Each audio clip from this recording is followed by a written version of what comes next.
All right, we are live, and the New York Mets just won a series, boys. We won a series against like a team that actually has like a pulse. Like you beat the Nationals or whatever, who kind of are like us. You don't get too excited. But the Cubs have like aspirations and goals and hopes and dreams. And Cubs fans were like living and dying with every pitch I saw.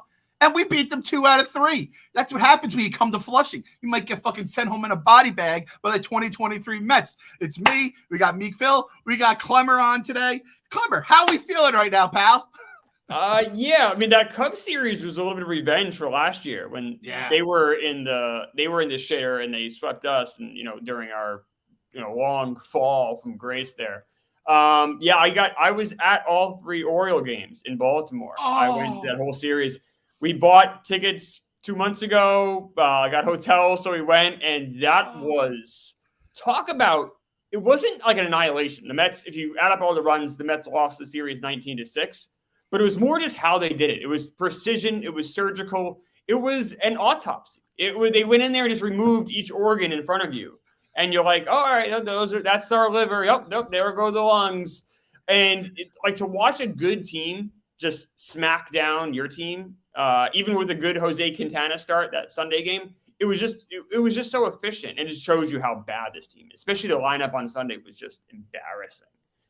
That's tough. I remember when that lineup came out, and I think we said to the group, we're like, this is a AAA lineup for this team, which again, you had World Series aspirations potentially, and it's fresh off the deadline where you're selling, which is the right thing to do. Yes. But when you're paying, going to the games, going to road games with hotels, that game or that series showed, like you said, just how bad the Mets are. It also shows just how sick and twisted you are, Clemmer, because God bless you. You fucking went there. You've been through some shit here. So, Clemmer, give me the road series you have attended for a team that, again, has been one of the most disappointing teams in our lifetime. Yeah, so it all started. Frank and I took a road trip to Miami. We saw the Marlins-Mets series. The Marlins did and Mets split. We only were there for 2 games. But remember, though, when we were in the concourse there, what do? We found out the news about Verlander. Yep. Then I went to the Phillies series where the Phillies took 2 out of 3 from the Mets, and it was a beatdown. Remember, one of those losses was horrible, like the way they choked that game away. The Sunday game, that was, I think, the worst game of the season for me personally. That was my low light of the season. And then on top of it, like when that game, it was a brutal game, and then right when it ended, the thunderstorms came and it rained. So then I'm soaking wet, like in an Uber. And you just getting back to the hotel, you got to change clothes in the bathroom so we can go catch the Amtrak train. That was a nightmare. And then the Orioles. Yeah. I'm surprised after that Orioles series, my wife didn't serve me with divorce papers, but she didn't. We're still married, thankfully. So, but yeah, that was the Orioles one was just, at least we knew it going in. It was no surprise. I told her, I'm like, DJ Stewart's batting cleanup tonight. We're not going to score any runs. And we didn't. It wasn't a surprise. It was just a smackdown. And it was just, and we had tickets to Monday's game. We're not going. We had tickets to Sunday's game. I don't think we're going to go. Now it's on ESPN, so we'll get embarrassed on national TV. I'm not going to a Sunday night ESPN game. It's getting to the point, and I tried to give away tickets a few times to people, and my neighbors didn't want them. People in the office didn't want them. It's just, that's where we are. I mean, the trade deadline was fun because we got a lot of prospects, but these next 2 months, it's rough sledding, boys. It's not going to be fun. The SNY Mets account now, I go to it and I just scroll to the prospect highlights. And I'm like, all right, what did Acuna do tonight? Yeah. What did the big red dog? Jet Williams, I think, is crushing or something like that. So that's kind of where we're at. The only acceptable way to watch the Mets these days is if you are drinking unlimited drinks. So if you want to come out this weekend, we have Barstool at the ballpark. Friday night is the original game we had, August 11th. I don't think there is even tickets on sale for the Saturday game we have, which is a postponement from, what was that? Was that a May series? Phil, you probably know the exact date. It was April 30th or close to it. So that's when everything really went off the tracks. I remember going into that series, we're like, please let the rain just wipe out this entire series, and maybe we can survive by the time this series gets, rescheduled. Turns out quite the opposite. Everything's gone awry. However, all you can drink for 3 hours or until the 7th inning, whatever comes first, obviously with the pitch clock, you get in an hour early, go to the bullpen entrance or whatever it is, show your ticket. They give you the wristband. You get, I think it's $18 in food. You get a ticket to the game. You can watch the Braves. You can watch maybe like the greatest baseball team we've ever seen in the history of the Mets. Might see a couple of the boys. Pete's getting hot. Maybe Pete goes yard, Lindor goes yard, any of that kind of stuff. And sit back, relax, have some fun, drink, eat, be merry or as merry as you can as Mets fans, and drink some Coors Light. Because Coors Light, like we said it, to watch this team, you have to be put into a different mindset to truly enjoy it. And that is the retirement mindset.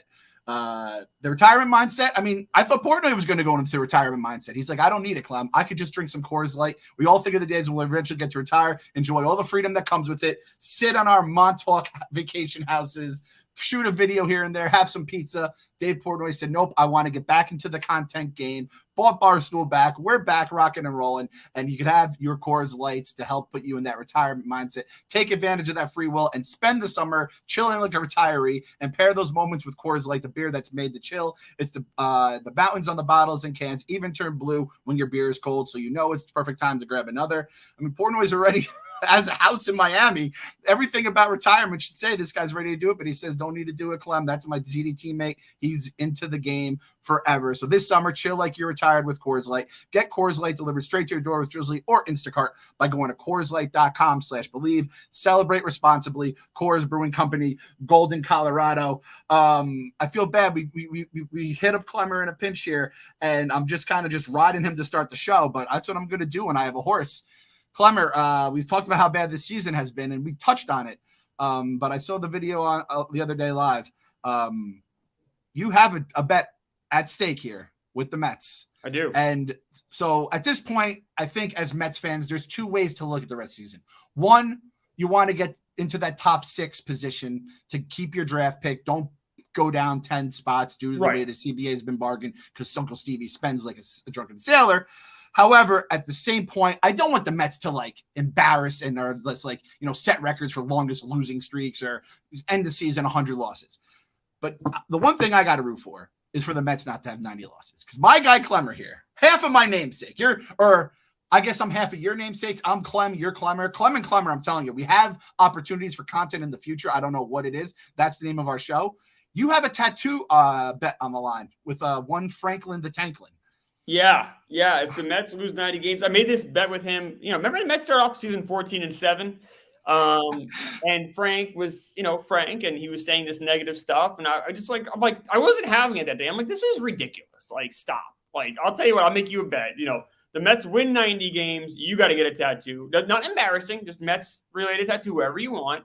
And the Mets lose 90, I'll do the same. And I thought it was all right, we'll get Frank. It'd be funny to see Frank get a tattoo for content. Well, tables have turned, my friend. And now I'm in the danger zone. Right now, the Mets are on pace to go 74-88.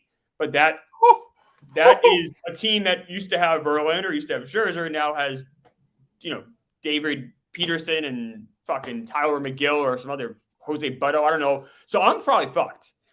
And I've already decided what I'm going to get. It's going to be the Mr. Met, running, when he's sprinting, and I'm just going to get it on my leg. I already have a Ninja Turtle, Teenage Mutant Ninja Turtle on my leg already. So I'll just go on my other leg, I guess. I'm getting a tungsten tattoo next week as well. By the end of this year, I'm going to be like the illustrated man. I'm going to have more tattoos than I know. So when they won yesterday, I literally, the first thing I said to my wife was, all right, it's one more win to 73. I want me to get that tattoo. Yeah. I'm in trouble. There's a real risk of me getting this tattoo. I would say more likely than not. What a crazy season. I was counting down to 96 wins last year for my 96ers for my preseason bet. And now Clemmer's counting down to 73 wins just to avoid having to get a tattoo bet, basically. I can't believe we're here. I can't believe this is what we're talking about on August, 10th. This is what we're doing. And it's awful. We're going to go into this Braves series. The Braves are on pace to hit, I believe, the most home runs by any team in baseball history. They're just going to beat the shit out of us. We're going to walk into this year. And I'm going Friday. I'm going Saturday. Barstool Park. I am excited. It's always fun. And people should definitely come.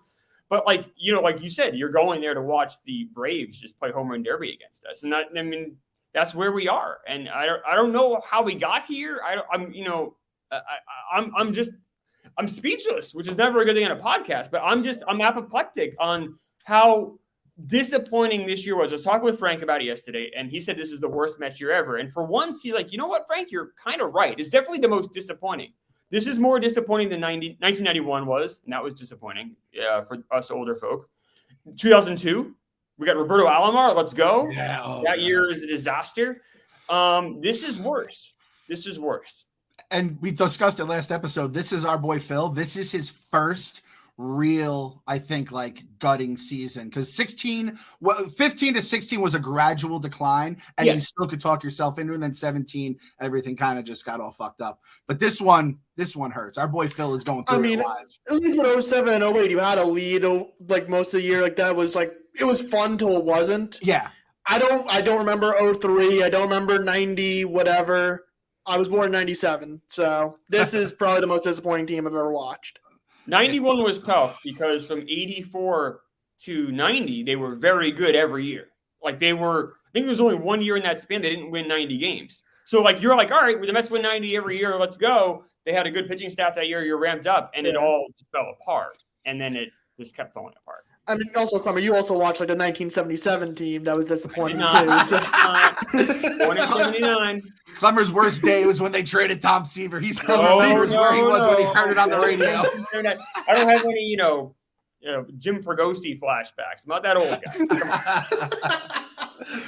We were talking the other day, and I realized like Clemmer's like only like a year or two older than me. I was just like, fuck all these goddamn age jokes. And I've somehow, because I've been here so long, I was, still relatively young-ish when I started here. So you kind of stay that in people's minds. Right. But Clemmer comes in as the old head, and it's like old guy and just gets all the old jokes. So you're basically my human meat shield, where I put you in front of me. And all these guys do. And like even Brandon Walker was doing, and like I'm like, motherfucker, you're older than me. You can't do that. Like, Brandon's 7 months older than I am. So I'm like, that's when I drew the line in the sand. I'm like, absolutely not. Like, Meek Phil wants to, make fun of me. That's fine. I'll make fun of him.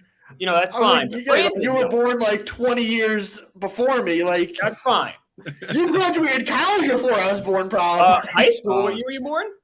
97. That's the year I graduated high school. So there you go. Okay, wow. So you see exactly. Wow. Meek Phil entered the world. Chris Clemmer entered college the same year, basically. I thought you were going to say entering something else, which maybe. I mean, hey, if that's was also a first time that year. So. Oh man, and you said it, Clemmer. This series against the Braves, beginning of August. And you say, how do we get here? The perfect parallel is I was just looking up the other day. A year ago in 3 days, August 7th, 2022, was the day Jacob deGrom took the mound against the Braves. 5 2/3, 12 strikeouts, and we said, holy fuck, Jake is back. He is just as lethal as ever. He fucking took it to the Braves. And the way I felt after that game to the way I felt August 7th, which was, what was that, like Monday, I guess, or Tuesday? It couldn't be more different right now. And the way I feel going into this weekend compared to how I felt like, all right, we could take care of the Braves. With Strider went 2 2/3 that game, and we've always kind of had his number. I saw Mr. Portnoy said he looked like Hitler the other day on the dog walk draft. That felt like a win for us. It's like, all right, now at least he's getting lumped in with the H-man. But other than that, man, we are just taking losses after losses. And it's a complete 180 from last year. There's no other way to put it. The games they're not fun anymore. Like really, just looking at the pitching matchup, it just feels a little bit like homework sometimes watching the games. It's like, this series against the Cubs, Alonso is red hot. Like we should definitely note that he is like red hot. He's obviously, came back probably too soon from that injury, and he's definitely kind of back to being Pete Alonso. And they do still have Lindor, they do still have Nimmo, but man, some of these games, they just feel like, that's Saturday, a doubleheader. That's, I'm glad we have the day game for that Barstool at the park. Yes. Because that's like, all right, out in the sun, there's worse places to be than a baseball game. But, some of these other games, like that ESPN game, the idea of going to that at 7 o'clock at night on a Sunday, it's just like, that's just not. Now, they didn't flex that, did they? Or did they flex did. that? What the that is some Buster only is behind all the flexing. Listen, I'm not going to go on a whole thing about it. And I'll hear about, I used Flashdance as a song, or I watched House of the Dragon at the same time I watched the Mets game. Every Atlanta Brave that comes out and says, like, we were spurred to win the NL East by Frank's videos, history will keep those forever. I'm the number one sports podcast, no less. So I'm just gonna leave it there. So there's people who contributed to the downfall of last season in different ways. Number one, our pitching staff, especially our big three, quote unquote big three. There was a guy who was maybe number 2, number 3 on the list, but that's another tale for another time. You're putting Frank ahead of Starling Marte? Yeah. It's like, yeah, Frank's look at it. Frank's streams or Starling Marte's groin, basically. Then somewhere number 4. Like, oh, God damn it. Last year was the absolute worst, as it turns out. But again, at this point last year, it felt like the absolute best. We were watching a movie. Diaz and the Dodgers stuff didn't blow up in our face, and in fact ended up becoming like this like incredible moment with the SNY stuff. And then it didn't. They ended up getting the save against the Dodgers. The Nimmo, remember the Nimmo home run catch that he snagged during Jake's start, and we're like, holy shit, this is everything we've ever wanted. And just like that, it just goes to show you we can go from bad to good, back to bad, just like that in baseball. Which I guess we could kind of touch on it because it is baseball related. This Orioles stuff, man. Like, what are you fucking thinking? Like that. This is the one thing as a Knicks fan I always fear. The Knicks, I feel like the last few seasons have been getting better and better, and they're building their team the right way, just like the Orioles have. But when you have a bozo as an owner or a family of bozos as owners, they always will butt in at the absolute worst time. And here we are again, John Angelo putting Kevin Brown on ice, which always fucks me up. I'm like, oh, is the ex-pitcher announcing? Yeah. Very much not him. That was Metsy. That was on like a 1 to 10 Mets. That was like a straight up 9 is what they did. And the crazy thing is, it's not even, I think people are looking at the wrong thing. Like, I get the Kevin Brown thing is silly and whatever, and that's not good and that's bad. John Angelos is in negotiations with Baltimore. They are in a stalemate, and that lease for Camden Yards expires in 5 months. Now, how it works is people don't know, the Orioles don't own Camden Yards. The city of Baltimore does. And the Orioles pay Baltimore $7 million a year to the privilege of playing at that park. That's just the way it is. That's who owns the park. The Celtics don't own TD Garden. They pay the Bruins rent to play there, just how some sports teams operate. And Angelos is holding out. He's basically like playing chicken with the city of Baltimore for Angelos wants $600 million of improvements in the stadium. The city's saying, no, like we can't afford that. I just went to the park for 3 days. The park does not need, I don't think, unless there's stuff going on that I can't see, $600 million approved. Park's beautiful. So I don't know what they're talking about there. But imagine if, and this guy, John Angelos, this guy's capable of anything. He's so stupid. Imagine if they moved. Imagine if the Orioles left Baltimore. Like, I mean, is this on the potential? I mean, I would say almost definitely not going to happen. But the longer this stalemate goes on, I mean, this guy, John Angelos, he is a horrible owner. I mean, other than John Fisher in Oakland, I mean, is there a worse owner in sports?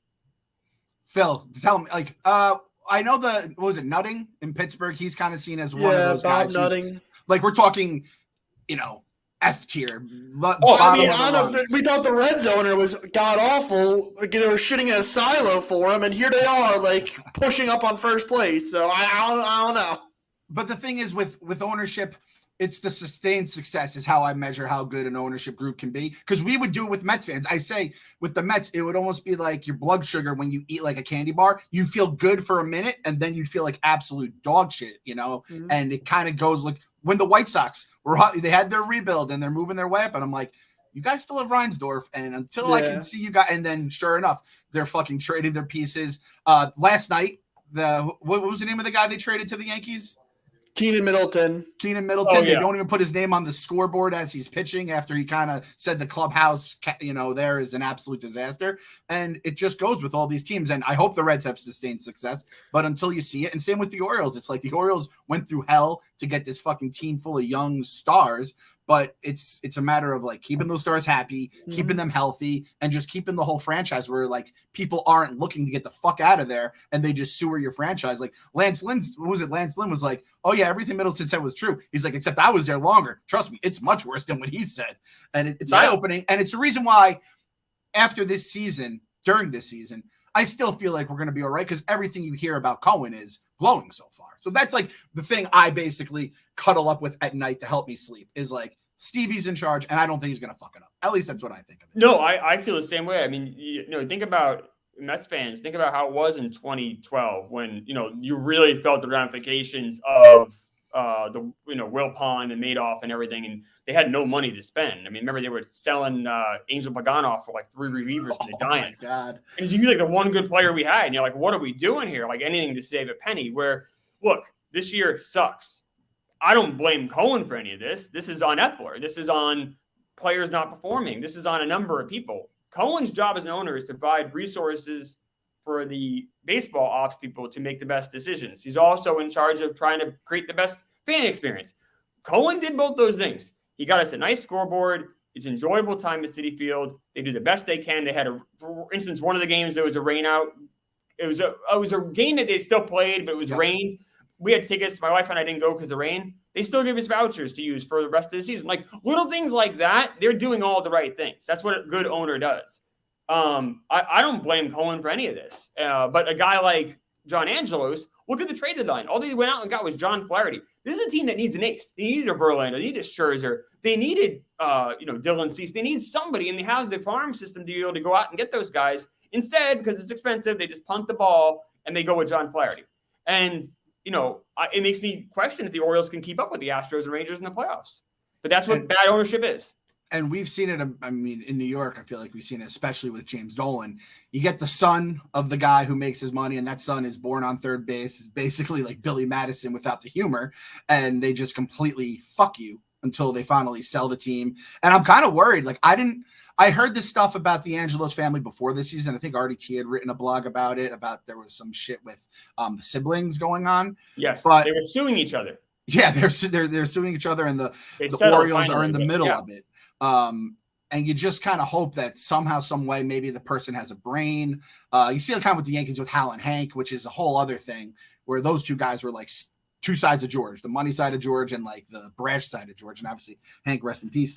But this stuff with the Orioles, and Clemmer, you blogged it, and people should check it out on Barstool. You blogged. I didn't realize that Camden Yards could potentially, and like you think like there's no way they can fuck this up with Camden Yards. That's what you say before like the bad owner does something that no one ever could. No one thought Art Modell was going to move out of Cleveland. I know that had a whole bunch of other stuff behind it. Right. But think about imagine poor Baltimore, older Baltimore fans. 1983, there's Mayflower trucks having the Colts go from Baltimore to Indy. And to your point about these owners' son, like the son of the rich guy, you're absolutely right. Look at John Fisher in Oakland. Like his dad owned, founded the Gap. So now he wakes up, he's born, he's already, incredibly wealthy. And these guys aren't bright guys. These guys just, came out of the right vagina. And, next thing you know, you're rich. And it's like, all right, great. And meanwhile, they buy things that are important to a city, important to sports fans, important to the identity of a, Baltimore. The Orioles are Baltimore in my mind. Like, they're a big part of Baltimore. And the idea that, now look, I don't think they're going anywhere. There's also like $1 billion relocation fee you got to pay if you move. Oh, shit. Like, but then again, MLB waived it when the A's moved. Would the MLB waive it again? I don't know. I do know this. Rob Manfred, Theo Epstein, need to get on the phone, talk to this moron, John Angelos, and tell him to, like, get his shit together. Stop being a fucking idiot. Or else, we'll do to you what we did to Frank McCourt. We'll make you sell the fucking team. Yep. But I don't know. Thank God the A's, no offense to all the Oakland fans that are watching this podcast right now, but like they should thank God that the A's already took that Vegas spot, because Vegas was just going to be the city that everyone would threaten. Is there another city that there? Nashville. Nashville's the next one. So like there's going to be baseball expansion. I wouldn't be surprised if you have an announcement even this offseason that they're going to expand 2 more teams. Nashville is the heavy favorite. They already have a structure there as far as people in place. There's minority ownership already there. There's a lot of reasons why I think you're going to see baseball go to Nashville. The other location, I don't know. Maybe Montreal, maybe Portland, Oregon. I don't know. Okay. So thoughts and prayers to the I'm not going to give thoughts and prayers to the Orioles fans. They're having the fucking time of their lives right now. They are. That stadium was bumping this weekend. Like they were excited, super positive. Actually, really good people. Like everyone, they were nice to Mets fans. Mets fans were nice to them. The 7 line was there in the Saturday game. Everyone was pretty cool to everyone. That park's beautiful. I root for the Orioles. I hope they do really well. I think I'd love to see them do really well. It's fun to have them back being a good team again.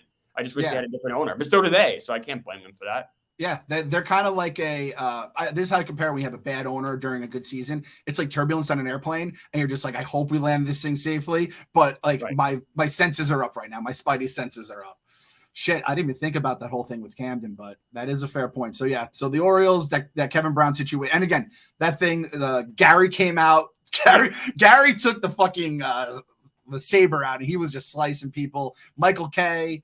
I saw Al Michaels called John Angelos a doofus. The White Sox booth, the Cardinals booth, basically every broadcast booth in baseball is like making Orioles jokes. Yeah, you can. I saw there was one thing where it was like the Orioles win their 273rd game in a row, and it was like a North Korean news broadcast kind of a thing. Like that's what they want over there.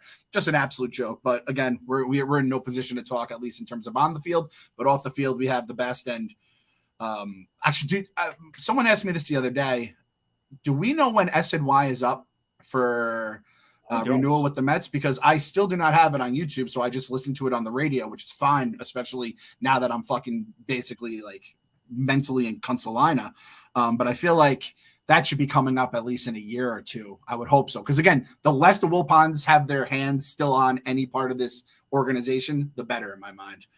I completely agree. I get nervous during the Keith Hernandez negotiations in the offseason. I'm like, are the Wilpons going to fuck this up? Because I love, I'm sure everyone listening loves Gary, Keith, and Ron. Like, they're the best. They're incredible. They're great. They make it fun to listen to watch as many games as we watch. And I'm like, oh my God, Wilpons, even when they're gone, they're not gone. They're still out there fucking with us. But luckily they worked it out, whatever.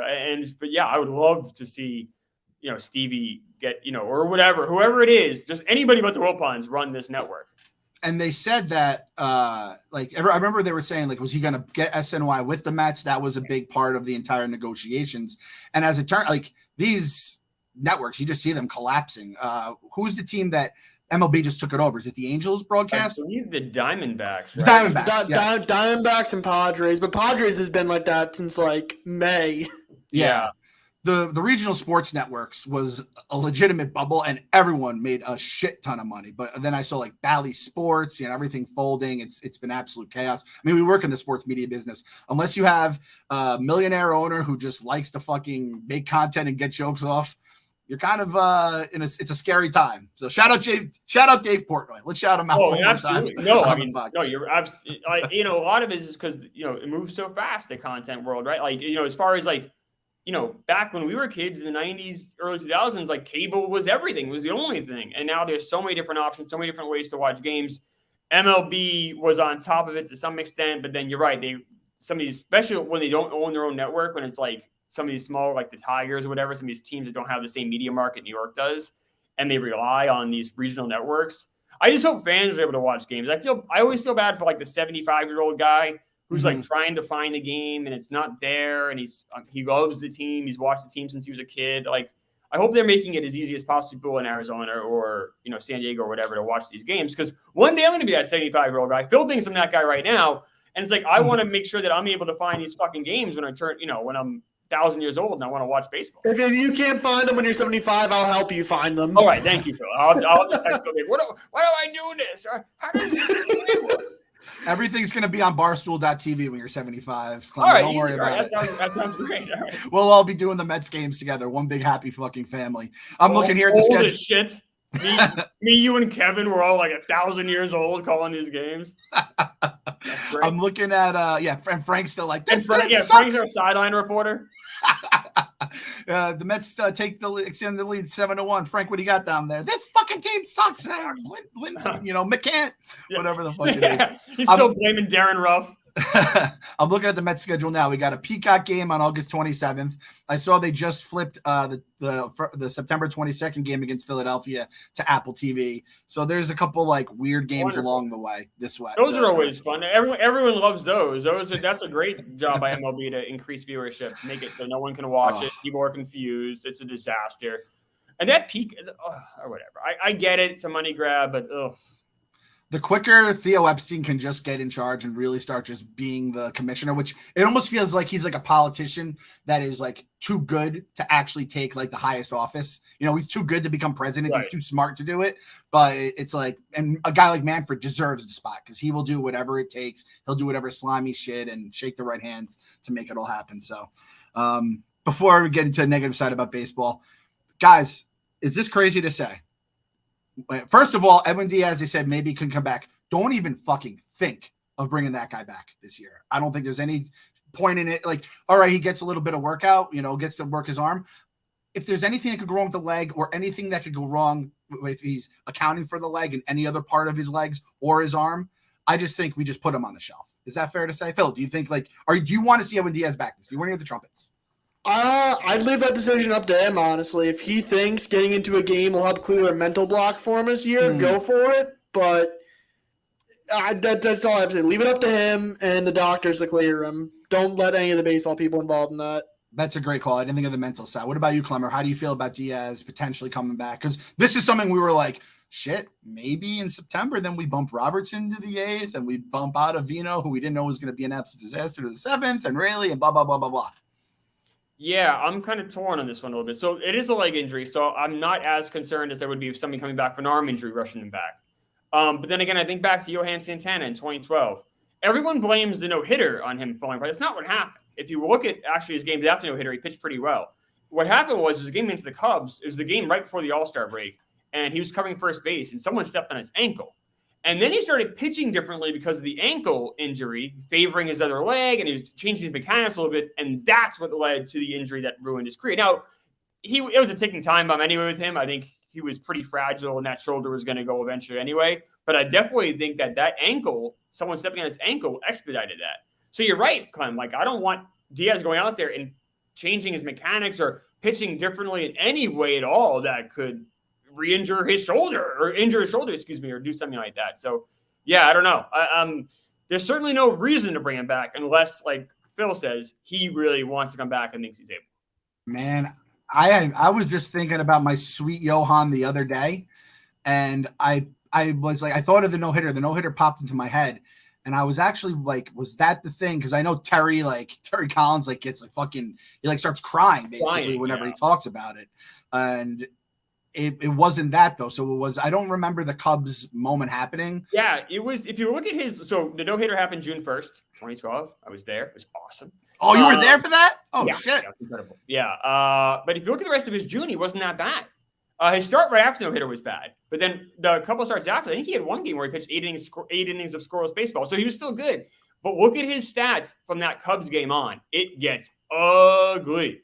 And and it happened, I said, right before the All-Star break, if I remember, going by memory here. But, yeah, right there, that July 8th game, or 6th game, excuse me. And then look what happened. 7 runs, yeah. 6 runs. And then 8 runs after that. So you can see that it all fell apart from that.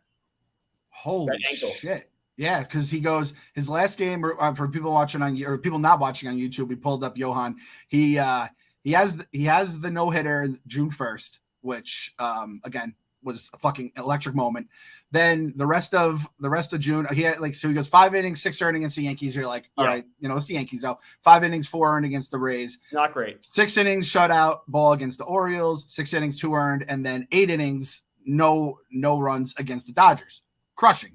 That Cubs game, you say 4 2/3, 7 earned, 5 innings, 6 earned against the Braves, 3 innings, 6 earned against the Dodgers, 1 1/3, 8 earned, and then 5 innings, 6 earned against the Braves and the Nats. And his ERAs are 13.5 in July and 19.89 in August. So yeah, that might have been that's like the fucking murder weapon that killed Johan Santana, and that was it. It was cooked. Kunstl the Johan. So man. Damn, Clemmer, that's fucking a good call. How was it in the building that night? Was it just as electric? Like, when did you say, were you, because I know when I used to go to Pedro games and even Johan games, by the 3rd inning, I'm like, all right, we still got no hits and let's ride here. Yeah, 4th inning, it noticed it, but his pitch count was incredibly high, even in the 4th inning. And I remember thinking to myself, there's no way he's going to do it. Like, there's no way they're going to leave him in. And I remember and then Beltran had that ball that probably was fair, but it was foul. Luckily, there's no replay.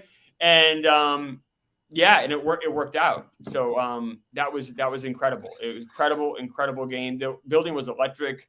It was a Friday night, but it wasn't a huge crowd there. It was I think around 25 maybe. And the place was you felt it build. It was I was there when the Celtics won the title in 2008. That's probably my favorite sports memory and the coolest thing I had seen. But my coolest baseball moment, I think. And I've been lucky. I've been to 3 World Series games. I've been to some other really interesting. I've been to another no-hitter, the Chris Heston no-hitter against the Mets. I've been to some other cool games for sure, but I've never felt like that. It was I was at the Heston one and the Scherzer one, so yeah. Jeez, Phil. That's not Phil. I don't know if you, Clem, did you ever hear the story about KFC with the Johan no-hitter? No. So Johan's, got a no-no, and whenever Kevin notices that it's going on, and obviously Mrs. Clancy is biggest. She's the reason he's a Mets fan. She's the reason he's a Mets fan, diehard. And he doesn't text her because he doesn't want to, jinx it or anything like that. And at the same point, I'm sure he figured she was watching it or something, but she ended up not being, she was out or whatever. And she basically, he's like, my mom didn't talk to me for 3 months because she missed the no-hitter. And she basically, Kevin was dead to her, which some people would say that's the worst thing Kevin Clancy has ever done in his life, was not tell his mom that there was a no-hitter. Yeah, I mean, that's pretty rough. No, it was, but people weren't talking about it. People were like, oh, do you see, I remember a couple people do you see what's happening? No one actually said it that was in my, ear space anyway. But it was, when he came out for the 9th was, oh my God. You kept looking over the bullpen, is anyone warm? And the Mike Baxter catch was crazy. Oh, we killed Mike Baxter. That's right. Kid from Queens doing that. It was just incredible. It was just awesome, magical. If that has to be the first one, that was the perfect one. It was the right guy to do it. It was the right situation. You have Mike Baxter, a random guy. It was awesome. It was just an incredible, way to cap a great career by Johan. Yep. And Johan was my guy back with the Twins too, because I had him in fantasy and I just loved the guy. And then when we got him, I was like, holy shit. And again, that's kind of like the Mets thing, the Wilpons, where you get all excited about Johan, but then you never built the team around him and you just go right back down to being whatever. And he never really got to compete for a championship like he thought he would leaving the Twins. Man. Well, that was some good memories. That was some good memories, Clemmer. I think this was a better podcast than I thought in terms of making me feel good about everything. I tried to sewer you guys with this Edwin Diaz question though, because I was going to say, is there a chance Phil Bickford is our closer of the future and Edwin Diaz just slides into the setup role after closing out the goddamn I'm more concerned with who's our closer right now. Ottavino, by the way, his reaction getting taken out of that game last night was borderline unprofessional. It's all right, buddy, you're Adam Ottavino. You're not Dennis. He forgot how many pickoff throws there were. If anything, now just holding him accountable. I mean, shut the fuck out, man. He did one of these. Are you kidding me? To Buck, it's you're Adam Ottavino. What are we doing here? If he declines his player option because Buck took him out, I will gladly thank Buck for that because I do not want Adam Ottavino on a team next year. How much is that option for, Phil? Make me angry. I think it's $6 million. So I'll put him $6 million to go away at this point because in a one-run game, when you're an automatic stolen base, you're unusable. Yeah. And it's not, and I don't know. And it's not like he has great. He's fine. On a good team, he should be probably a 6th inning guy. But obviously we're using him as a closer. But I like the fact that Buck went to Bickford. Not that Bickford impresses me at all. Bickford sucks. But terrible. But hey, you know what? You got the job done last night. Unless you're Edwin Diaz striking out 16 Ks per 9, if you're an automatic stolen base, there's no way I'm trusting you with a 1-run lead. I'm sorry. Yeah. We can do it now because we're tanking or whatever. But when we're trying to win games next year, I do not want to see him on the mound. You could tell Phil Bickford was thinking about my tattoo when he was on the mound. He's I got to help Clemmer here. This is big for him. And it was a big win. It's going to be the opposite with Frank and the Braves. I was thinking about Clemmer. I had to see his reaction video after I, avoided the 90 losses. All that. All by the way, we still doing the Clemmer bets after all the news? Are we still doing? We still crushing? You bet. Yeah, I have one out right now. It's actually it's against an old friend, Noah Syndergaard. It's an anti-Syndergaard pick here. I'm sold. I'm in. I say Syndergaard will get over 2.5 runs today, and it's a parlay with Syndergaard not recording the win today. Syndergaard has been absolutely atrocious away from Dodger Stadium. Every game away from Dodger Stadium this year is an ERA of 8.91.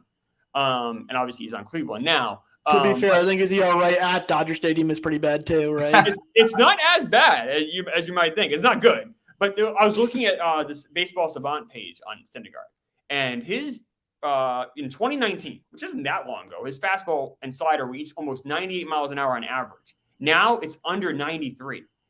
Like, Ooh. what a huge drop. Like, that's a wild drop off. And it explains, very clearly why he stinks now. I mean, you can't get 93 miles an hour when he doesn't mix in other pitches because he doesn't think it out.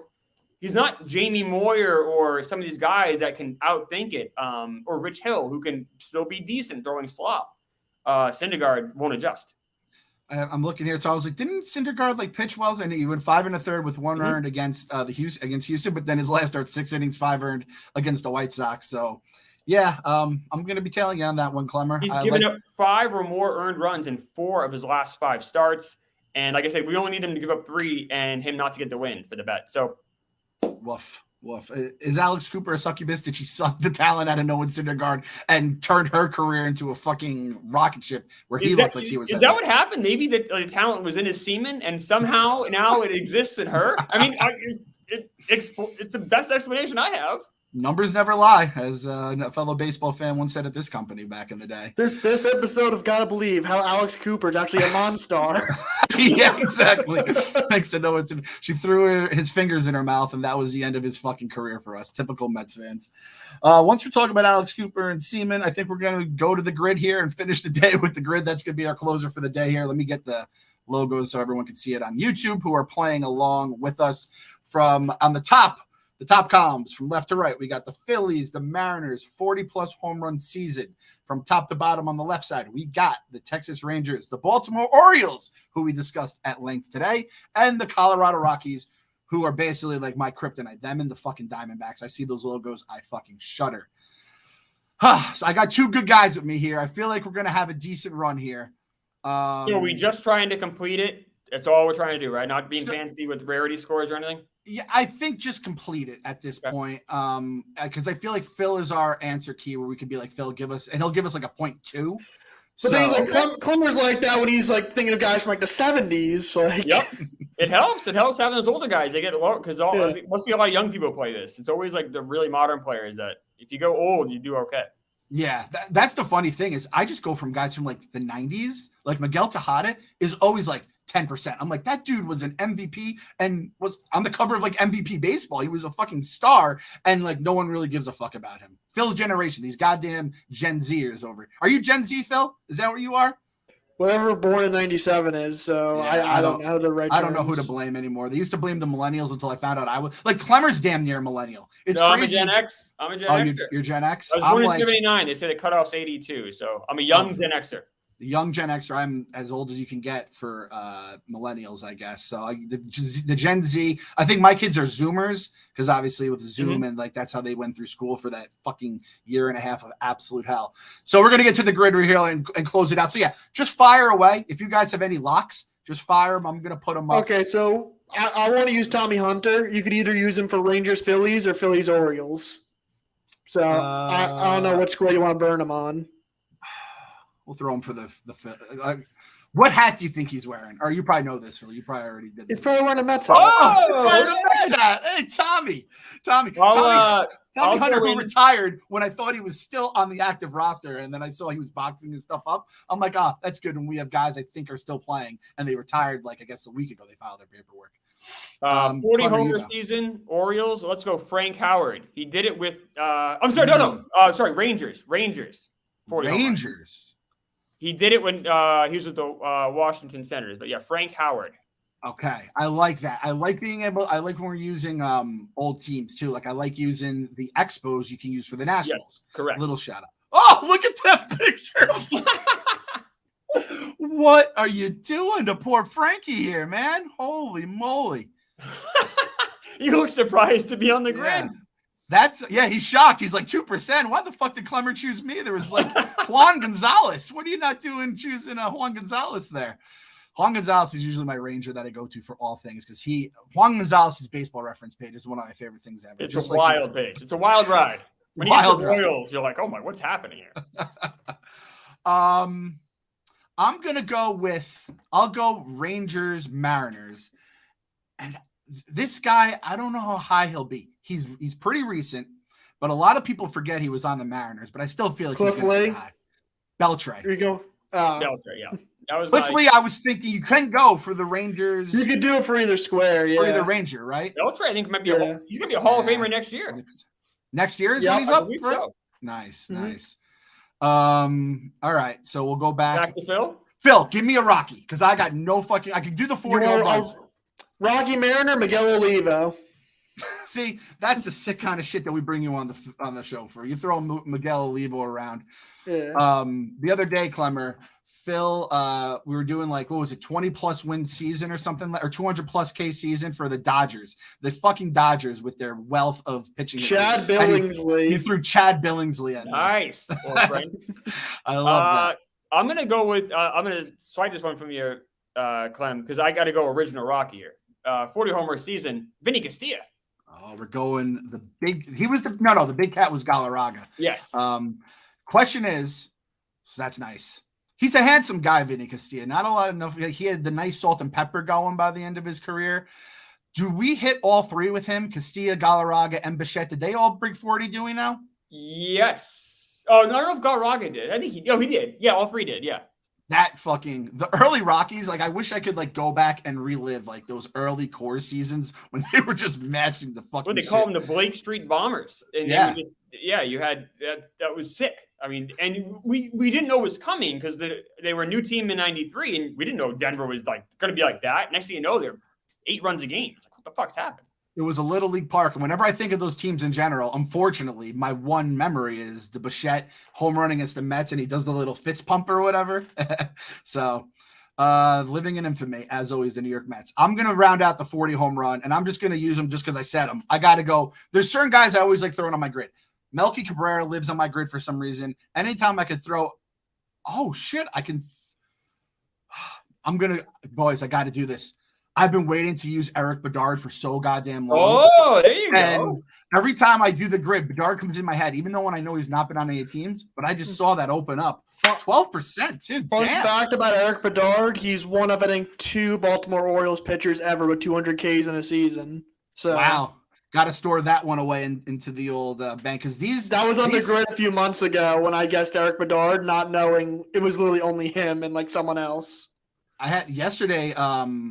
Yesterday there was a category and there was only like 5 players for it, and I was like, there was no way I was gonna. By the way, Rangers 20 win seasons. That's what it was. Rangers 20 win seasons. By the way, I rebuked Joe Mauer not winning Rookie of the Year. I saw his stats; they weren't even that good, and I think Houston Street might have won the year. It was a good rookie who won it, but Joe Mauer just seems like a guy who should have won. I think he wasn't rookie eligible because when I looked at his baseball reference, I didn't see him in any Rookie of the Year voting. So I think maybe he used up his plate appearances the year before. Oh, so it was like the cup of coffee is when he lost it and they doesn't get any votes because he didn't really do enough. Okay, so that makes sense. So I was burned up about it all day. And I even tweeted out to anyone who hadn't done the grid yet. It's not cheating if you just happen to stumble across a fact. I was like, I can't believe Joe Mauer didn't win Rookie of the Year. So hopefully I saved some people. But like the Twins, I think it was Knobloch was a Rookie of the Year. Ron was who I thought. Cordero, was there a Cordero in there? Was Will Cordero? I don't know. No, Will Cordero is not. I recorded Frank. Frank used like the Rookie of the Year in 1979. Yeah, Alfredo Griffin and I'm forgetting who. Yeah. When Frank goes sicko mode, it's one of the most beautiful things you can see. All right, boys, take us home here. We got Phillies, Rangers, Phillies, Rockies, and 40 home runs for the O's. I had a good one for Phillies, Rockies. Clemmer, who would you have gone for that? I don't know. Who do you have? I would say Kevin Millwood. Oh, wow. Millwood pitched for the Rockies, huh? So I would have gone Jamie Moyer, but I like Millwood better. 0.8%. Bravo. Oh, wow. Way to go. Bravo. I'm going to go way back to 1961. Orioles, 40 homer, Jim Gentile. So it's Gentile. Look at, if you guys are ever bored, check out the year he had in 61. Now, no one knows about it because Roger Maris's year and Mickey Mantle's year. But Jim Gentile had this insane year for them that year. I mean, you fucking sick bastards. You guys are all, one digit or, decimal in terms of fucking Millwood. And my 2 guys are double digits. God damn it. All right. So I'm not going to blow up our grid here because I could just throw Cliffley. And that's honestly what I'm leaning towards. Did Michael Young play for the Phillies? I don't think correct. He did. He did. Yeah. Okay. So you think that's clearly safer than I think so, right, Phil? Some people probably don't remember him as a Philly, Yeah. so. Yeah, all right. Hey, 51. that's not so bad. 5% and 51% rarity score with my dumb ass just absolutely, butchering us with the 20 and the 12%. We also could have used Jankowski for that. Oh, who's having a great year for the Rangers. We could have done that if Kevin was on the show, but he's not on the show, so fuck him. We're not using Janko. Janko is it's almost like too many good, like those were the old days, the good memories. This season does not deserve that. Clemmer, the other day for the Cardinals World Series, did you just fucking like stab the dagger in your heart and go with a 2006 Cardinal, or did you choose from the wealth of other options? No, I'd go with the 82 team probably. Yeah, I'd probably throw a little Willie McGee. I don't remember that one though. I don't know if maybe I didn't play that day, but yeah, Willie McGee would probably my go-to there. Willie McGee, that's a good one. But you could always go way back to like Lou Brock or if you wanted to go crazy. Roger Maris would be a good one. Yeah, they have 11 World Series. You can go all the way back. Yeah, Roger Maris won a World Series with the Cardinals. That might be a fun one. Did Stan Musial win a World Series with the Cardinals? Oh yeah, he won 3. Yeah, that's what I mean. Yeah. Willie McGee probably has like the powder blue on in his picture too. He probably looks sharp. You know who I would have went with? We did it on the pod actually, and I went Spezio because I hated that fucking soul patch so much. And we had Eckstein. Phil had Jeff Suppan as his answer. Keith Hernandez. You just throw Keith out there. See what you're getting from Keith. Let's see the 40 home run seasons were like the rare ones for these, which is kind of surprising. The Rockies have only had 8. And well, you gotta remember they've been around for only like 20 years. No, more than 30. Like 30 years. It'd be 30 years. 30 years right now. It's 30 years. There we go. Year, yeah. The Rockies have 8. I would have guessed more than that for them, just because. And almost more than half of them were in the 90s too. It was Castilla, Galarraga, Larry Walker, who was a fucking monster. Yeah. Ellis Burks, Dante Bichette, Arenado, Cargo, Helton. Ellis Burks would have been a good answer there. That's probably that's a good rarity. And the Rangers, Joey Gallo, Josh Hamilton, Teixeira, A-Rob, Palmeiro, Juan Gon, Frank Howard. Frank Howard is that's why Frank Howard is so goddamn confused. He's like, you guys remember me? And it's like, yeah, we got fucking Clemmer on the show. So thanks for coming on, Clemmer. Barstool the Ballpark this weekend. We'll be there. The Braves will be there too, so hopefully it's not too painful. But gotta believe. Gotta believe. Gotta believe.